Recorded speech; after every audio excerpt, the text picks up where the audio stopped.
Hello people from BookTube, welcome to my channel. My name is Nana and today I was thinking about doing a video where I'm going through books that I have read that is not by native speaking English authors. So I'm trying to find authors that are not from the US, Great Britain, Australia, New Zealand and other places.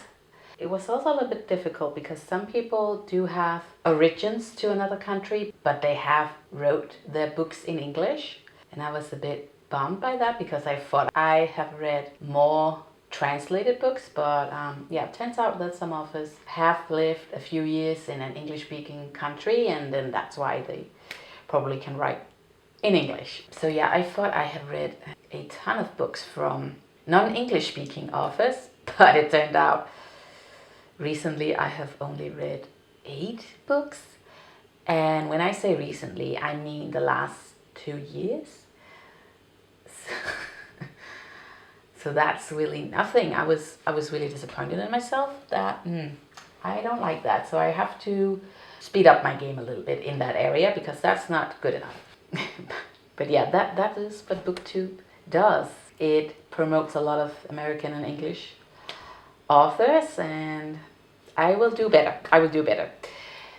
But yeah, I'm gonna go through the books that I have read recently and also books that I have read many years ago, but it was really hard to remember what I have read many years ago, but that is what we're gonna do. I really like to read books that have been translated. I am from Denmark, so I read a lot of translated books into Danish. We are not a big country, so that's just the norm here.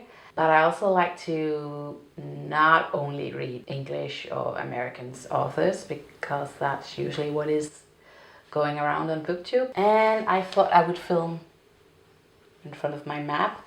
It's a bit dark. I hope that I can finish this video before it's completely dark outside. The first book I'm going to talk about is a French book, and it's by Ventura, and it's called My Husband in English. I don't know what it is called in French. Anyways, this book is a psychological thriller, and it's about this couple, and it starts with this scene where the husband is like, listen, we need to talk. And then you go back a week, and then you follow the wife in that relationship. She's analyzing a whole lot about her husband, and you're like, is she right? Is she wrong? Because she's also a little bit cuckoo. Delulu, I don't know. And you also learn that she's definitely a liar and you never know what is really going on. And I really like that about this book. So this book was great. It's also a shorter book, so it's fairly easy to get through. It was a fast read, exciting read, and not something that I have read before. So not like a typical read, so I would definitely recommend. But it's not, you know, I'm not into really weird books, but it's not like that. It's interesting. That is what it is. Yeah, so I would definitely recommend. I think it's like a 4 or 4.5 stars. Then the next book that I have read is called The Ice Castle by Tarjei Vesaas, and it's a Norwegian author, and I absolutely hated this book. But if you are into analyzing, really just analyzing what is going on, what is not being said, but is being said between the lines, this book could be for you, but it went straight over my head. I didn't like it. It's about these 2 girls, and they go to the same school, elementary school, I think, and then they agree to have a play date or something like that. I didn't get it. What happened on that play date? I didn't get it. And then the next day, one of the girls decides to take this hike by herself to this ice castle, and then she gets lost. I did not get it at all. So, yeah, this is a book that I would not recommend unless you like to analyze. But no. The next author is from Sweden, and that's Fredrik Bachman. And I love Fredrik Bachman. I have read the Beartown series, and The Way Home gets longer and longer. No, and every morning The Way Home gets longer and longer. He is such a good writer, like there's just so many small details in his books that are really great, so thoughtful. It's just amazing the way he writes. I'm usually not someone who's into, oh, this is beautiful writing or whatever. I'm not that kind of person that enjoys that, but I did enjoy it in this because, yeah, it's just really special, and the way he captures group dynamics. But Beartown is about the small town in Sweden up north, and it centers around this ice hockey team. Then this guy is doing some bad stuff to a girl, but this guy is... I'm sorry, there's a cat staring at me. But this guy is doing bad things to this girl. But he is like the golden star at this ice hockey team. People do not want to believe that he could do such a thing. That's kind of like where the story starts, and then a lot of other things are happening too. There are a lot of characters in this book as well, but I didn't mind. It was just really great. It's a bit heavy, but I could read it. This is one of my all-time favorite series, so definitely a 5-star from me. And the other one, And Every Morning the Way Home Gets Longer and Longer, is a very short book. I think the audiobook was an hour and a half, if I remember correctly. I'm not into books that are that short, but it was alright and it was beautiful. You get this insight to this man who has dementia and the way that his brain is just falling apart. And that was quite interesting. So it is still a really beautiful book. It's just not the greatest story of all time, but it was still beautiful. A 3.5 star from me. I definitely have to read some more Fredrik Bachman, definitely. The next author is from Portugal, and that is José Saramago. And the book that I read from him is called Blindness. And this book is about a virus that's breaking out. And then everyone is turning blind, except for this one person. And the society is just crumbling down, and a lot of heavy stuff is going down. It was a weird book, but also really interesting. A bit heavy. There are some nasty scenes in this. Trigger warnings there. But yeah, very interesting. I think this book was almost a 4-star for me. I think it could be pretty realistic of how people react when everyone is turning blind. I have a disabled daughter myself, and she's not blind. Though there's this phrase that I learned, that you are not disabled, but you are disabled in the meeting with our society.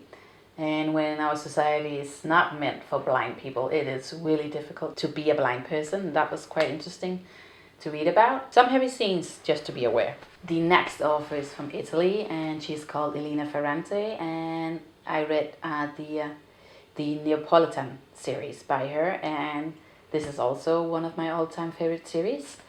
You follow these two women from their childhood until they are like in their 60s. And you follow their friendship and hardship, and yeah, a lot of things are going down in this book. The way that the author is capturing this relationship that is so toxic at times is just really special.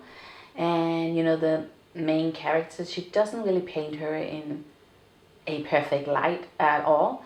It's really realistic, and that is what's done so amazing about this book, how realistic it feels. I have not read anyone who could do that, and yeah, I think that the girls were born in the 50s, and it's not easy to be a woman in the 50s, and definitely not in Napoli. Napoli was, as to my understanding, a really poor city. And yeah, their families were struggling a lot. You're also following this apartment complex, and there's a lot of characters in this book and a lot of character development. It's a lot, but such a good series. Sometimes you're really rooting for these people, and other times you're like, God, I hate you so much. Just the way that this story is written is really amazing. So please go read it. Please do. The next author is from Austria, and she's called Marlen Haushofer. I read The Wall by her. This is an older book, but it is definitely also a favorite book of mine. This book is about this woman who goes to this cabin up in the Alps, the mountains in Austria.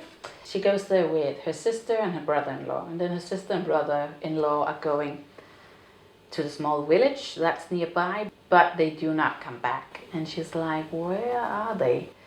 And then she learns that there's this wall around this mountain that she's on, and she's just there by herself with this dog and a cow and a cat. And I just really needed to know what was going on in this book. It was really exciting, but also sad. I was thinking a lot after I have read this book, like how would I survive and stuff like that. So I would definitely recommend this book. This is also a 5-star. So I do have some great books actually on this list. But yeah, if you like dystopian books, this is a good book for that. The next author is from Spain, and that's Carlos Ruis Zafon, and the book that I read is called The Shadow of the Wind. This was, I don't know, 3.5 stars from me. I didn't love it. I know a lot of people are loving this book, so maybe this could be for you. There were just some elements to this book that I did not like. Like, was it misogyny from the author, or was it just a person? I was a little bit confused by that, and I think that's why I didn't like it as much. But anyways, this book is about a book, actually. It's about this young boy who goes with his father to the secret library, and he gets to pick a book, as I remember, and he just loves this book. But he learns that there are no more copies of this book because apparently someone are collecting these books and destroying them. And he's trying to figure out this mystery, and there is a sequel to this, but I'm not going to continue. It ended well, I think, so I do not need to read the other one because I didn't love this as much as I thought I would have. But go check it out because so many people are loving it, and it is exciting enough, but not a favorite of mine, definitely not. Then I have an Isabel Allende book, and I do have it in Danish. It's called The Fortune's Daughter, I believe, in English. I read this many years ago, but I was like, what do I have on my bookshelf? And this one I have. I did love it when I was younger. I don't know, I think I read it when I was like 10, 11, 12, something like that. So I was a bit young to read a adult book, but I did anyways. And I remember the ending of this book. I am still not satisfied with that. I needed a better answer. The ending is a bit open, as I recall. Maybe I just didn't understand it when I was young. But I remember it's about this girl who I think gets left on a doorstep to a really wealthy family, and they adopt her. And then she starts this love affair with this man, and she gets pregnant, but she doesn't know that she's pregnant before he left for America. I cannot remember why he left, though. That's a bit unclear. Anyway, she goes after him. And then a lot of things are happening, and that ending, though, like... But I do want to try more Isabel Allende books. She has written so many, and there are a lot of them on my audiobook app, so I should be fine with finding a good book from Isabel Allende, and they really do have great ratings on the audiobook app that I have, so that is a plan of mine. Then I have a book, and I did not know if I should include it, but Khaled Hosseini is Afghanistan American citizen. As I don't know if he actually did grow up in Afghanistan or if he's born in Afghanistan, but he did immigrate to the US and has lived there for many years. So he did write this book in English, but it does involve around Afghanistan. He's also the author of The Kite Runner, which is really popular, but this book is called 1,000 Splendid Suns, and this is one of my favorite books ever as well, so I had to include it. And I think it's also really relevant to what is happening today in Afghanistan and women in general. So even though this is by a male author, it's a good book about women's rights. So yeah, that's pretty rare, right? Yeah, I would recommend this book at all times, but it is really sad and heavy. So if you can't do that right now, don't read this book. But it's about these two women that are forced to marry the same man. Yeah, there's also a good love story in this as well, and it is worth it. It's really worth it. It is such a beautiful book. And The Kite Runner is also really beautiful, also really heavy. But please go check out Khaled Hosseini because he's just really, really great as well. There was another cat. Okay. Anyways, I was thinking about making another video about all the books that I do want to read that are from non-English speaking authors. But let me just include a few right now because I do have two on my shelf. One is Silvia Moreno-Garcia, Velvet Was the Night. I believe this is a psychological thriller, and I have not read a Silvia Moreno-Garcia book yet.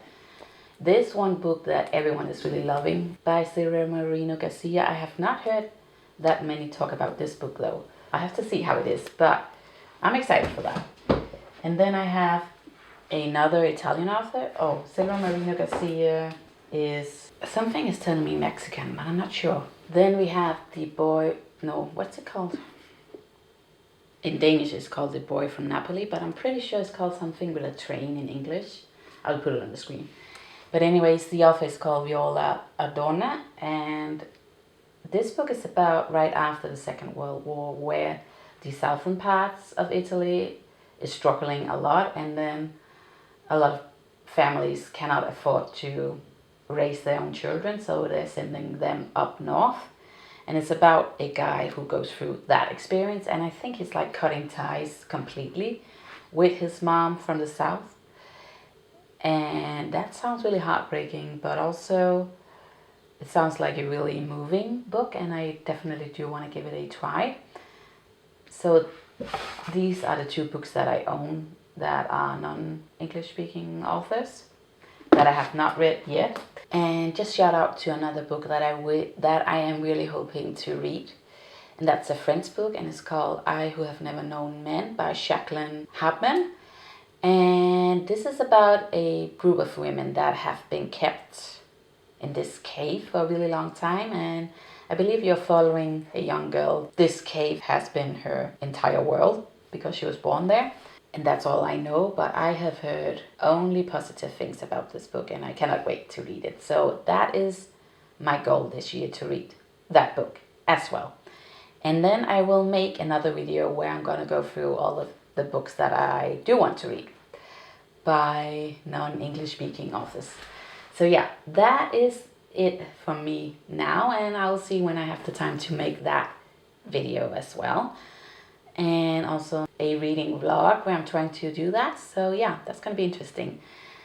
And I hope that you found some inspiration. And have you read a really great book from a non-English speaking author?